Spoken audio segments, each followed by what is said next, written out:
Junagadh catering association દ્વારા અપાયું આવેદન। જિલ્લા પુરવઠા અધિકારીને કોમર્શિયલ બાટલા નિયમાનુસાર આપવા કરી માંગ। ગેસના બાટલા યોગ્ય સમયે નહીં મળતા થાય છે ઘર્ષણ। આ વ્યવસાય સાથે સંકળાયેલ હજારો પરિવારો પર થઈ છે અસર। ગેસ એજન્સી પાસે કોમર્શિયલ બાટલાનો સ્ટોક હોવા છતાં બાટલા નહીં આપવાના કરી રહ્યા છે આક્ષેપ। મહેસૂલી કર્મચારીઓની બનાવવામાં આવી છે કમિટી। આવતા દિવસોમાં આ સમસ્યાનો ઉકેલ આવે તેવા પ્રયત્નો હાથ ધરાશે। બાઇટ કિશન ગરચર, જિલ્લા પુરવઠા અધિકારી, જૂનાગઢ।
ઉભા રહેજો 2 મિનિટ।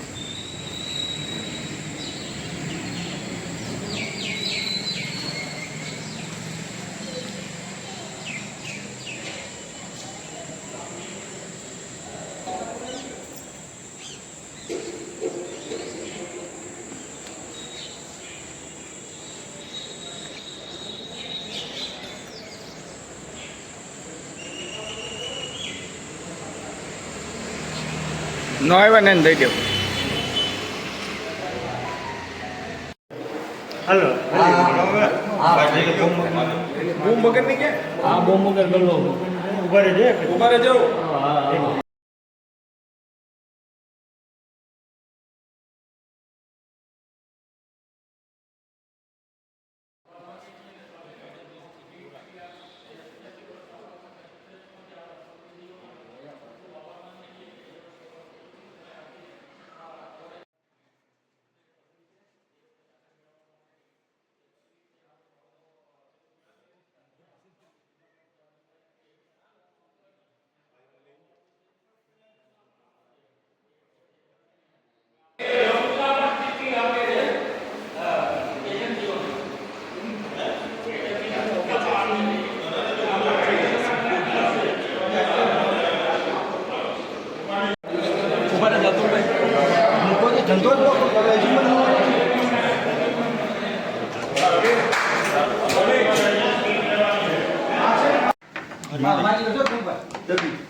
તમામ પ્રેસ મીડિયાનો અને પ્રિન્ટ મીડિયાનો ખૂબ ખૂબ આભાર હોય માટે આપ સર્વે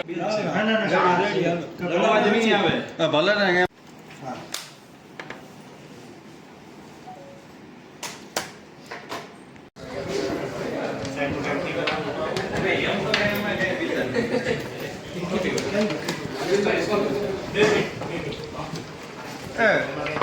તમે રેજો બાર બધા અમારે હા ભાઈ તમે બહાર રહેજો. વાત કરો અમારી સાહેબ આ જ રજૂઆત છે કે ભૂતકાળમાં ઇઝીલી મળી શકાય કોઈ પણ ખટખટ વગર એ સાવ બંધ થઈ ગયા છે. એજન્સીઓ તો એમ જ કહે છે કે અમને લખવાની ના પડે હતા, એટલે એ કે તમે આપી શકીએ એમ નથી. આઉટડોર કેટરિંગ કરવા વાળા માટે એ શક્ય જ નથી, વાપરી નથી શકતા. આપણે બીજા કોમર્શિયલ સિવાય કોઈ બાટલા વાપરી નથી શકતા. તો એ ન મળે અમારો ધંધો વ્યવસાય બંધ થઈ જાય છે. અને એની સાથે અમારી સાથે જોડાયેલા બધા જ કુટુંબો, ટૂંકામાં રસોયા હોય કે ગ્રુપના માણસો હોય, એવા જાજા બધા ફેમિલીઓ બરબાદ થઈ જાય છે. એટલે અમારો નાના વ્યવસાય વાળાનો વ્યવસાય ચાલુ રહે, લોકોની એ સાહેબ સગવડતા સચવાય. કારણ કે સારા કે નરસા કોઈ પ્રસંગ કે રાજકીય ફંક્શન કે કોઈ સપ્તાહ કે કોઈ પણ પ્રસંગમાં સાહેબ જો કોઈને અમે ઓર્ડર ન લઈ શકીએ, આજ લઈ લઈએ બાટલા ન મળે તો શું કરવું? એટલે અમારી ખાસ એક નમ્ર અપીલ અને વિનંતી છે કે અમને કોમર્શિયલ બાટલા નિયમ પ્રમાણે અમારી પાસે જે કનેક્શન છે એ પ્રમાણે અમને આપે, એવી અમારી આપશ્રીને રજૂઆત છે. આપના તાબાની વાત છે, એટલે આપના તાબા લેવલે અને સરકારમાં પણ અમારા વતી આ રજૂઆત કરીને અમને કોમર્શિયલ બાટલા મળે એવી અમે ખાસ વિનંતી કરીએ છીએ. આપનો ખૂબ ખૂબ આભાર છે, આપનો કિંમતી સમય આપ્યો એમાં. કોનો વાગ્યો? અમે સાહેબ વિનંતી કરવા આવ્યા છીએ કે આ કોમર્શિયલ સિલિન્ડરો અમને મળતા નથી. એજન્સી વાળા ના પાડે, ઉપરથી સૂચના છે કોઈને ન આપે. એના કારણે સાહેબ અમારો બધાનો ધંધો અને વ્યવસાય ઠપ થઈ ગયો. લીધેલા ઓર્ડરો પણ અમે નથી પૂરા કરી છે. એટલે આપના માધ્યમથી સરકારને અમે વિનંતી કરવા માટે આપને આવેદનપત્ર આપવા આવ્યા છે કે અમને જે અમારો કાયદેસરના કનેક્શનો છે. રાખો, હાથ રાખો બધા, હાથ રાખો બધા. હાલ બધા હાથ રાખો. બધા હાથ રાખી દો. આવેદન ને અડતા હોય ને એ રીતે. હા બસ સાહેબ ઉભા રહેજો.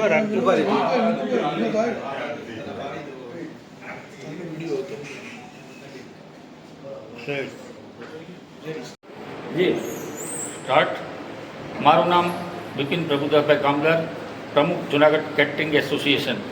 આજરોજ અમો જુનાગઢ કેટરિંગ એસોસિએશનના તમામ સભ્યશ્રીઓ સાથે જિલ્લા પુરવઠા અધિકારીશ્રીને એક આવેદનપત્ર આપવા માટે અહીં એકત્રિત થયા છીએ. અમારી માગણી છે કે કોમર્શિયલ બોટલ અમોને આપવાનું સદંતર બંધ કરવામાં આવ્યું છે. આને કારણે અમારો આ નાનો વ્યવસાય સાવ ભાંગી અને બંધ થઈ ગયો છે. લોકો સાથે અમારો વ્યવહાર પણ બગડતો જાય છે. કોઈકના લીધેલા ઓર્ડરો અમે પૂરા નથી કરી શકતા, માથે અમારે તેમની સાથે ઘર્ષણ કરવાના પ્રશ્નો ઉપસ્થિત થાય છે. દરેક પ્રસંગ જેવા કે સગાઈ, લગ્ન, કોઈના સારા કે નરસા, એટલે કે ખરાબ કે સારા કોઈ પણ પ્રસંગમાં અમે જ્યારે કોઈનો ઓર્ડર લઈએ છીએ તો ઓર્ડર પણ અમારાથી પૂરો થતો નથી. આનાથી લોકો પર પણ વિપરીત અસર થાય છે. એટલે અમે આજે તમામ સભ્યો ભેગા થઈ અને સરકારશ્રીને રજૂઆત કરવા માટે જિલ્લા પુરવઠા અધિકારી મારફત રજૂઆત કરીએ છીએ કે અમારી આ માગણી છે કે અમને અમારી જરૂરિયાત મુજબના અમારા નિયમ પ્રમાણેના કનેક્શન છે એ કનેક્શનમાં અમોને ગેસ સિલિન્ડરો આપે અને અમારી જરૂરિયાત મુજબ અમોને પૂરતા પ્રમાણમાં જે પ્રમાણે જોઈએ એ ગેસ અમને આપે અને અમારી આ નાની જે છે ફેકલ્ટી એને ચાલુ રાખવા માટે પણ અનિવાર્ય છે. આ ધંધા સાથે સંકળાયેલ અનેક નાના મોટા કામ કરતા ભાઈઓ બહેનો, દાખલા તરીકે રસોઈ કરતા રસોઈયાઓ, ગ્રુપમાં આવતા ભાઈઓની પણ રોજીરોટી છીનવાઈ જાય છે. તો અમારી સરકારશ્રીને બે હાથ જોડીને વિનંતી છે કે અમારા આ વ્યવસાય નાના વ્યવસાયને જીવંત રાખવા માટે પણ અમોને અમારી આ રોજીરોટી ચાલુ રહે એ માટે પણ અને લોકોની સુખાકારી માટે પણ અમોને અમારા ગેસ સિલિન્ડર જે અમને આપવા કોમર્શિયલ આપવામાં આવતા હતા તે આપે અને તાત્કાલિક એની વ્યવસ્થા કરે અને આ બીજો પ્રબંધ ન થાય ત્યાં સુધી ગેસ એજન્સીઓને પણ સૂચના આપે કે ભાઈ કેટરિંગ એસોસિએશન એટલે કેટરિંગના જે વ્યવસાય સાથે સંકળાયેલા લોકો છે એમને કોમર્શિયલ બાટલાઓ આપે અને અમારી આ માગણી પૂરી કરે એવી મેં આ આવેદનપત્રથી માગણી કરીએ છીએ. જય હિન્દ, જય ભારત, ભારત માતા કી જય. અમારી માંગે પૂરી કરો, અમારી માંગે પૂરી કરો. આજરોજ હું કિશન ગરસર, જિલ્લા પુરવઠા અધિકારી જુનાગઢ. આજરોજ કેટરિંગ એસોસિએશન દ્વારા તેમને પડતી વિવિધ મુશ્કેલીઓ બાબતે અત્રે આવેદનપત્ર આપવામાં આવેલું છે. તે આવેદનપત્રની વિગતો ધ્યાને લઈ અને જે નિયમાનુસારની જે કાર્યવાહી છે એ અમે આગળ કરશું. ખાસ કરીને જોવા જઈએ તો કોમર્શિયલ બાટલાની માગણી કરી જે નિયમ અનુસાર મળવા જોઈએ એ મળતા નથી. ક્યાંક ને ક્યાંક પુરવઠો છે છતાંય ગેસ એજન્સી ગેરમાર્ગે છે. ના, આ બાબતે અમારે જે ગેસ એજન્સી છે એમાં ગેસ એજન્સી દીઠ એક મહેસૂલી કર્મચારીની અમે જવાબદારી નક્કી કરેલી છે. એમ છતાંય જે આમની જે રજૂઆત છે એ ધ્યાને લઈ અને ફરીથી તપાસ કરી અને એમને નિયમ અનુસાર બાટલા મળે એવું પ્રયાસ કરશે.